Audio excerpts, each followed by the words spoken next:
Shalom, this is Levi Shore. So it's another Tisha B'Av. It's another day we're mourning for the temple, the two temples that were destroyed in Jerusalem. It's another fast day. And right now, it's a day of darkness. But there's a secret to Tisha B'Av, and there's a secret of how we can turn that darkness into light, and we can bring a great light back into the world. But to bring that light back into the world, we have to cry out for what's missing. We have to understand what the world is missing by not having a Beis Hamikdash in it right now. We have to understand what the world is missing, that the world is not connected to Hashem through Hashem's Torah. We have to understand the darkness. We have to understand what caused the darkness. And then that's going to allow us to turn it all around. And that's why we're mourning today. So if we go back to the beginning, in that year where the Jewish people, where Hashem took us out of Egypt, in Parsha Devarim, Moshe Rabbeinu, Moses, he describes exactly what happened that year and how Tisha B'Av, instead of this great celebration, probably a day that should be a Yom Tov, how it became this day of mourning, this day of fasting where great destruction happens to the Jewish people. And when we see now, we see a recent release of this horrible hostage video. I believe the young Jewish man's name is, I believe it's Eviasar David, and I believe that was Ram. I can't remember his last name right now. And Hamas is torturing the Jewish people with these videos. They're torturing these Jewish people in Gaza, and it's been 667 days, I believe. And why does it seem like we're powerless when, if the Jewish people tap into our connection with Hashem, there's nothing that can't be done. There's no evil that can't be overturned. And we don't have to live in this world of darkness anymore. So let's go back and let's take a look at Moshe's words. And let's see what happened that year where this all began. And then we're going to see the secret of how we're going to be able to turn it around. So this is in the book of Devarim, Sefer Devarim. It's Deuteronomy. It's the first chapter. And this is the 21st verse. And Moshe says to us, he says, Re'ei nasan Hashem Elokecha lefanecha es haaretz. And Moses says, he says, look, Hashem your God has given the land before you. What land? Eretz Yisrael, the land of Israel. Ale Reish. Go up, elevate yourselves, and inherit it. Ke'asher diber Hashem Elokei avosecha lach. Just as Hashem, the God of your fathers, has spoken to you, al tira, do not fear, be'al techas, and do not be discouraged. And we're going to see why. Why should we never fear? Why should we never be discouraged? And he says, so Moshe's plan was this: V'tikrevun elai kulchem. And then all you came to me, Vatomru, and said, Nishlecha anashim lefanenu. Send men before us, v'yak peru lanu es aretz, and let them spy out the land. Let them examine the land very closely. V'yashvu osanu davar es haderech asher na leba. And then they're going to bring back to us a word. They're going to bring back to us information of the way that we should go up in it. The Ace Ha'arim Asher Navo Aleichan. And brings back the word on the path that we shall follow and the cities that we come to. So the Jewish people are asking Moshe to appoint some spies so we can get more information on the land of Israel. Vayita be'enei. And Moshe says it was good. It was good in my eyes. Now, this was not Hashem's plan. This was the plan of the Jewish people. Because why, if Hashem's giving us the holiest land in the world, Why do we even need to know more information about it? And that becomes a little bit of the problem. So V'yita be'enai hadavar, in the matter, the plan, it seemed good in my eyes, Moshe says. Ve'ekach mikem shneim aser anashim. So I took from all of you 12, 12 men, ish echad lashevet, one man from each tribe. And this was, and they began as 12 Siddiqim. He took the best of the best, the holiest, the most knowledgeable in Torah, and he took the best from each tribe and sent one man from each tribe. Vayifnu v'yalu hahara. And they turned and they went up to the hill country, the mountains, Vayavo ad Nachal, and they came to the Nachal Eshkol, to the river of Eshkol. V'yiraglu osa, and they spied it out. They walked around and they saw what the land of Israel looked like. V'yichu biyadam epri haaretz, and they took into their hands the fruit of the land. V'yoridu aleinu, and they brought it back down to us. V'yashivu osana devar, and they brought us a report.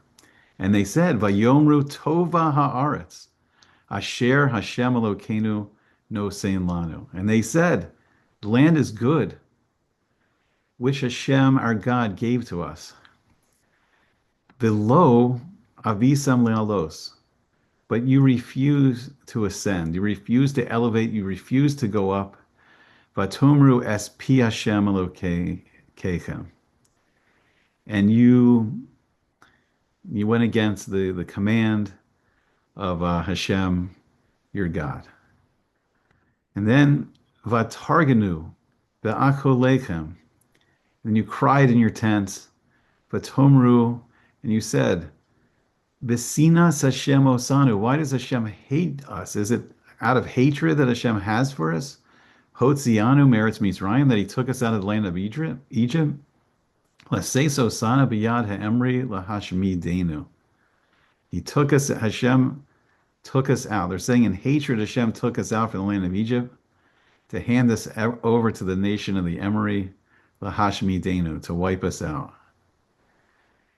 Ananachnu olim. What kind of place are we going up to? Achenu heimasu es levavenu. And our brothers have melted our hearts. They've taken our hearts, lemor, and they said, Am gadol v'ram imenu. It is a nation that is strong and larger than us. Arim gadolos, large cities that are bitsuros bashamayim. They're fortified up to the heavens. V'gam b'nei anakim re'inu sham. And we saw the children of the giants there. And Moshe says the most important thing. He says, Va'omar aleichem, and I said to you, Lo sa'artzun, do not fear.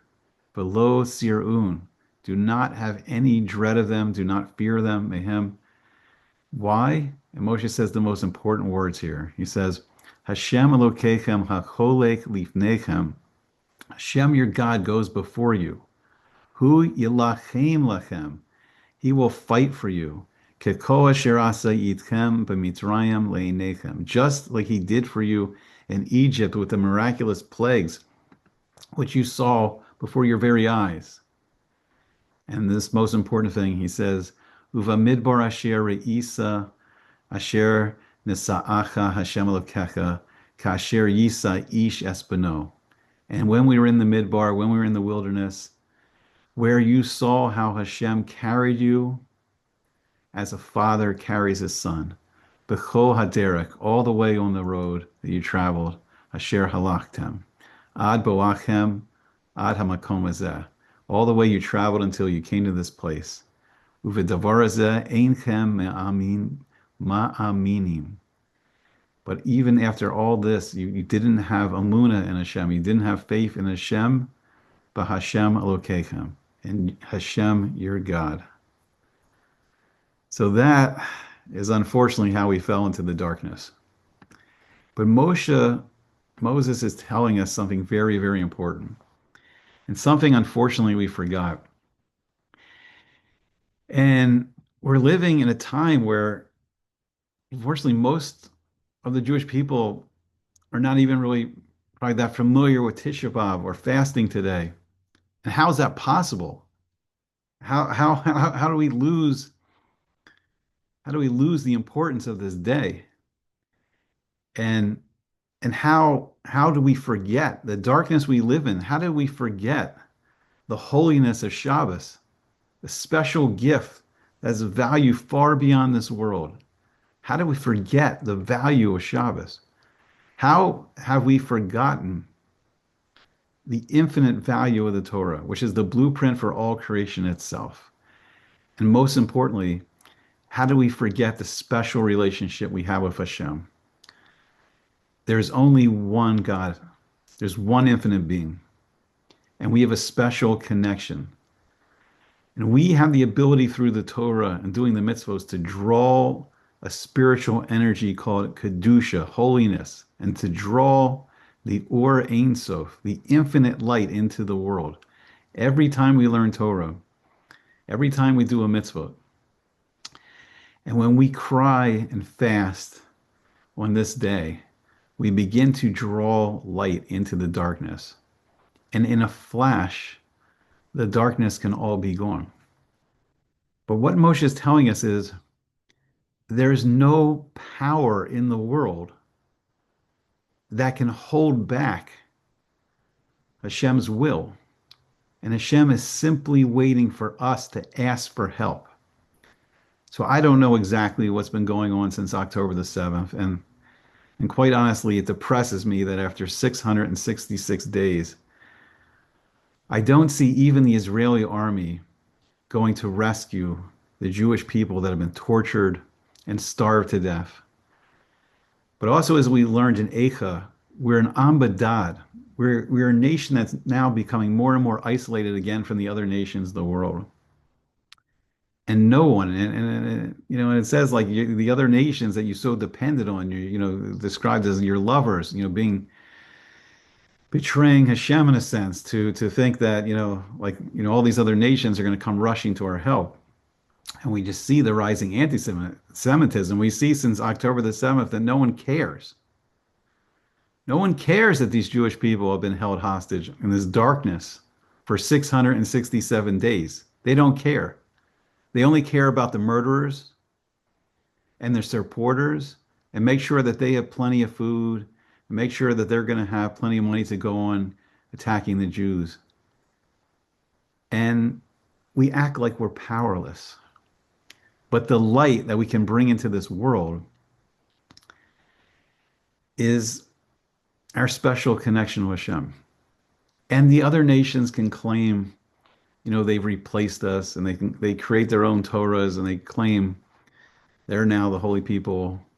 And they've confused, and we've heard it for so long, and they've confused us, and they made us forget who we are. But our power is in our mouths. Just a simple tefillah, a simple prayer to an infinite being can wipe out all the armies of the world. It's time. It's time to get at least all these hostages home.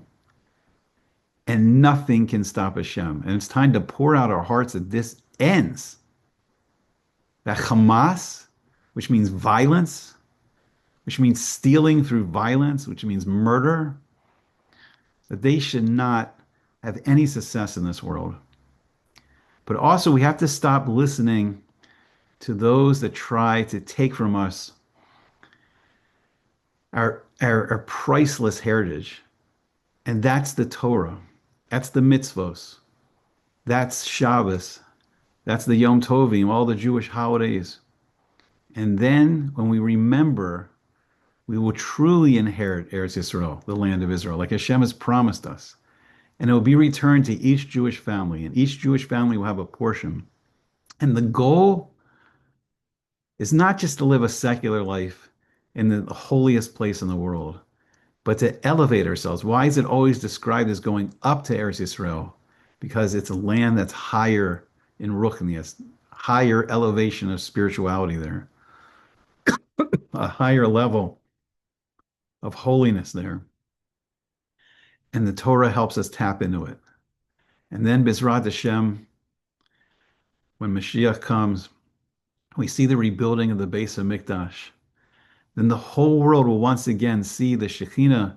You'll see the light of Hashem in this world again, and the light of the Torah. And as Moshe described it, that the Shekhinah marched before us for 40 years and led us through the desert, surrounded by a pillar of cloud by the day and a pillar of fire at night.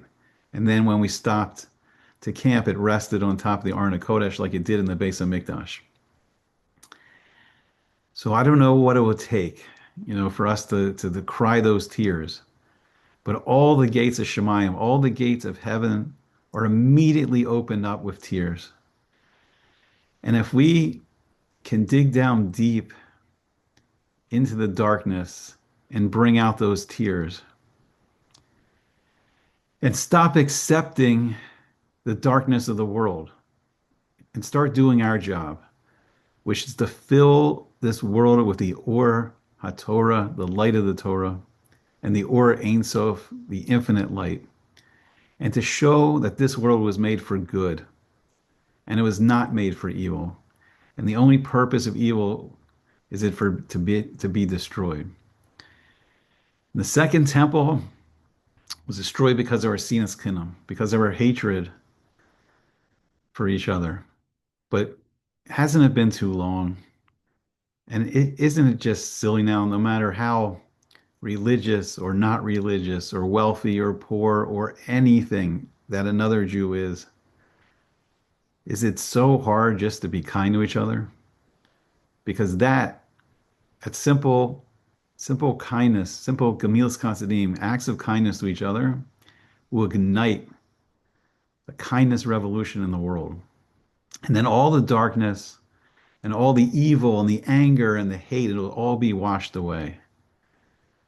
So it just starts today. It starts with us returning to Hashem, to Shuvah, and crying out for what we lost and what we desperately need back. And always remembering, like Moshe taught us, that our relationship with Hashem is a father to a son. It's the most loving relationship in the world. And Bezrat Hashem, we can start rekindling that love for Hashem, our God. How can the world make us forget this special relationship? But it's that special relationship that's truly going to bring the shalom, the peace to the whole world. Okay, so hope everyone has a good fast, and who knows, maybe we can actually tap in to the tears of what we lost this year, and we can see the immediate freedom of these hostages. Because when we ask Hashem's help, there's nothing that can hold it back. I hope to see you again soon in Sweet and Good Torah. And Bezrat Hashem, we speedily see the coming of Mashiach soon. Okay. All the best.